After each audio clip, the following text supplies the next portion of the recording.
हर हर महादेव. तर आज आपण चाललो नाशिकला अंजनेरीला. तर इथून मी आधी मित्राला घ्यायला जाईल, मग तिथून पुढं तुम्हाला दाखवतो कसं आहे अंजनेरी. तिथं कसं जायचं, काय काय व्यवस्था आहे, हे सगळं व्हिडिओच्या शेवटी सांगेल. आता निघूया. सकाळचे 4 वाजलेत. आता आपण कल्याणला आलो आहोत. कल्याणवरून आपण भिवंडी बायपासला जाऊ. भिवंडी बायपासवरून आपण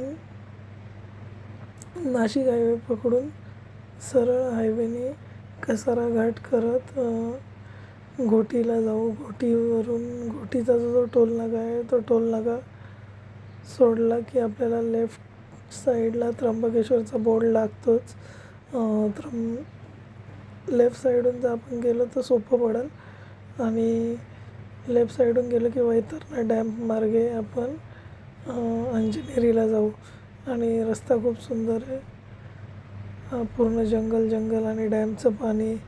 ते तर डॅम एवढा मोठा आहे की पाणी संपत नाही. आणि आता आपण आलेलो आहोत अंजनेरीला. अंजनेरीला पायथ्याला तिकीट काढावे लागते फॉरेस्ट डिपार्टमेंटद्वारा. आणि गड खूप सुंदर आहे. अंजनेरी पर्वत हा खूप स्वच्छ ठेवलेला आहे, त्यामुळं आपल्याला ते चार्जेस पे करावे लागतात. 30 रुपये प्रति पर्सन आहे. आणि जर तुम्ही गाडी घेऊन आला तर बाईकचे 20 रुपये आणि 4 व्हीलरचे 30 रुपये होतात. आणि चढण काही एवढी कठीण नाही आहे. पहिल्या डोंगरापर्यंत आपली गाडी जाते. दुसऱ्या 2 आणि 3 हे डोंगरच चढायचे आहेत. आणि चढायला एवढं कठीण नाही, पण पायऱ्यांमुळं थोडासा थकवा जाणवतो आपल्याला. आणि अंजनेरी पर्वतची ट्रेकिंग करताना खूप मजा येते आणि भारी व्ह्यू बघायला भेटतात. दुसरा डोंगर अर्ध्याच्या वर पूर्ण चढलो ना आपण की एक मध्ये दरी येते, म्हणजे भारी आहे. 2 डोंगराच्या मध्ये पायऱ्या आहेत आणि पाऊस असला की पाणी येत असतं. आणि तिथं एक लेणीसुद्धा आहे. जैन कोणतरी आहे, दिगंबर जैन म्हणून, त्यांची एक गुफा आहे. कोण आहेत मला पण माहिती नाही. तुम्हाला माहीत असेल तर कमेंटमध्ये सांगा. दुसरा डोंगर चढल्यावरती असा व्ह्यू बघायला भेटेल आपल्याला. सुंदर आहे. आणि अंजनी माताचं मंदिर आहे, छोटंसं एक मंदिर, छान आहे, बघू शकता तुम्ही. आणि थोडंसं मंदिरापासून वर चढलं की आपल्याला एक तलाव बघायला भेटतो. हा तलाव नक्की काय आहे ना, हे तुम्हाला मी वर गेल्यावर सांगेल, कारण की आता तो जसा पाहिजे तसा दिसत नाही आहे. मग तलावाच्या थोडंसं पुढं एक डावा रस्ता जातो आणि एक सरळ रस्ता मेन मंदिराकडे जातो. डावा रस्ता आहे तो, असं म्हटलं जातं की तिथं हनुमानाचा जन्म झालेला आहे. ती गुफा आहे.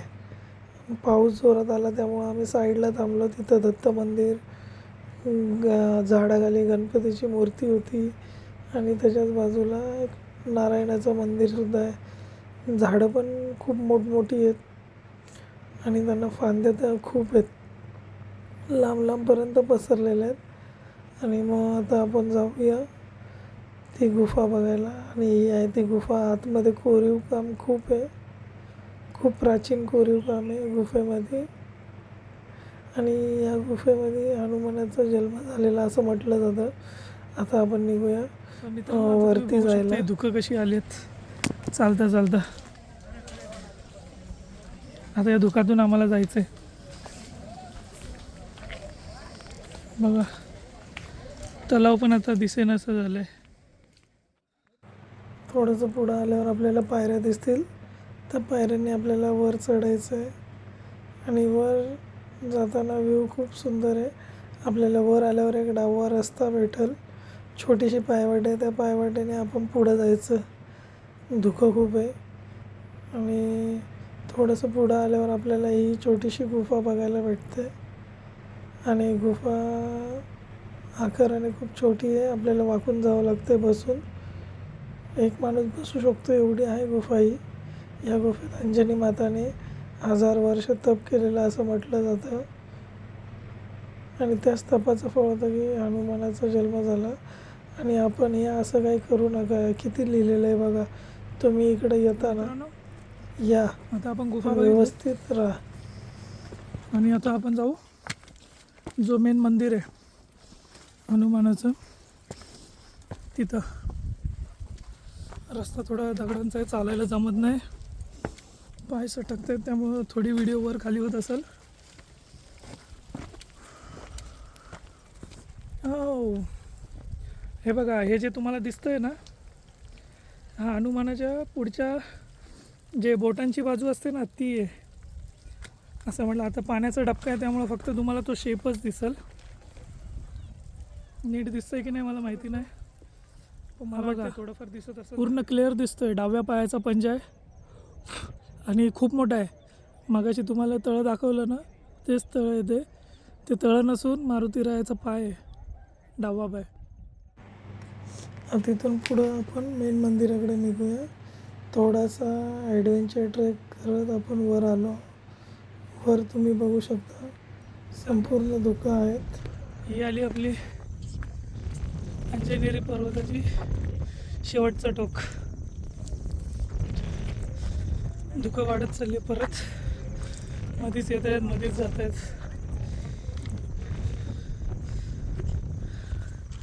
मंदिर तिकडं पुढं आहे, दुकानमुळे दिसत नाही.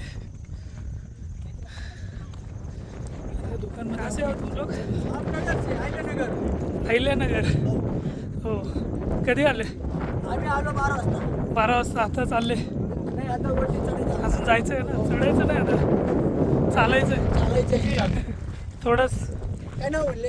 हां, काय नाव? पटकन ते राईड आहे ना. असे इथे 2 रस्ते आहेत. तुम्ही इकडच्या जो सरळ रस्ता चालले तिकडे नका जाऊ, या बाजूला जा. थांबा, तुम्हाला मंदिर दाखवतो.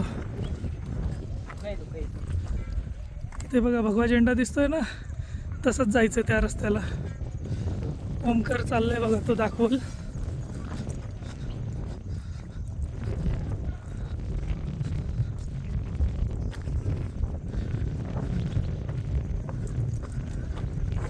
मस्त गार हवा सुटली. एसीची हवा पण फिकी आहे इथं.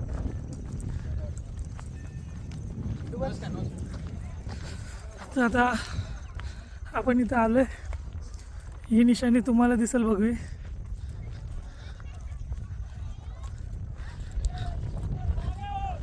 हा भगवा फडका इथं फडकतोय.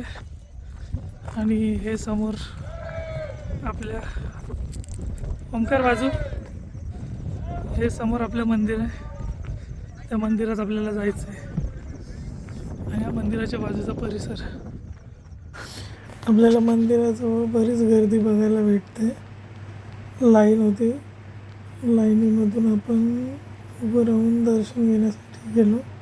अचानक पाऊस आला त्यामुळे गडबड झाली. सगळे मंदिरामध्ये मग कसे पण घुसले. असं करत जाऊ नका, एवढ्या लांबपर्यंत आपण आलो आहोत. व्यवस्थित लाईनीशीर घ्या. मंदिर खूप सुंदर आहे. नंतर मंदिराच्या मागं आम्ही गेलो. मंदिराच्या मागं खूप धुकं होती. अंजनेरीचा आपला ट्रेक पूर्ण झालेला आहे. आता हलका पाऊस यायला लागला आहे. धुकं बघू शकता तुम्ही माझ्या मागं. आता आपण मंदिराच्या मागे आहे. मस्त वातावरण आहे. वर आलो गेलं आणि एकदम फ्रेश. मंदिर पण एकदम मस्त आहे. आतमध्ये एकदम गारवा आहे आणि इथं एवढी गार हवा चालू आहे ना, थंडी वाजते. तर तुम्ही पण नक्कीच अंजनेरीला विजिट करा. इकडे यायचं असेल तर तुम्ही ट्रेननी येऊ शकता. त्र्यंबकेश्वर जवळच आहे आपलं अंजनेरी, पण मी सजेस्ट करतो की बाय रोड स्वतःची पर्सनल व्हेकल घेऊन याल तर तुम्हाला बरं पडेल. कारण की कसारावरून पण तुम्हाला गाड्या अवेलेबल आहेत त्र्यंबकेश्वरसाठी. मग त्र्यंबकेश्वरवरून तुम्हाला वेगळी गाडी करावी लागेल अंजनेरीसाठी. चार्जेस जास्त घेतात. त्यामुळं तुमची पर्सनल व्हेकल असेल तर खूप बेस्ट. आणि आम्ही तर बाय रोड आलो. अंबरनाथवरून भिवंडी बायपास, नाशिक हायवे पकडून आम्ही घोटीवरून त्र्यंबकेश्वरला एक शॉर्टकट रस्ता आहे, नाशिक मार्गे नाही गेलो तर तुम्ही येऊ शकता. असंच खूप बघण्यासारखं आहे. आणि तुम्ही सर्वात महत्त्वाचं आहे म्हणजे माझ्या मागं काही दिसतच नाही आहे. आणि ओमकारने थर रचलेले पडले परत. कशासाठी आहे रे ते माहिती नाही.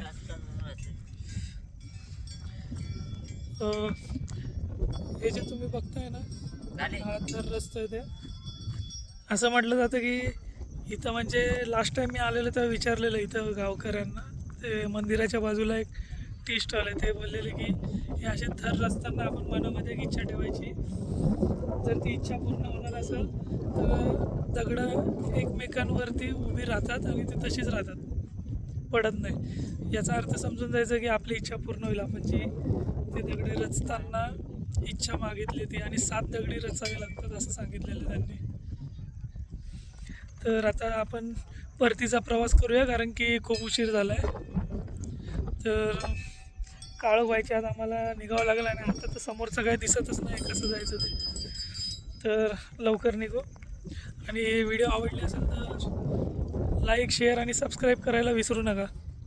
हर हर महादेव. चला आता नेक्स्ट ब्लॉगमध्ये भेटू.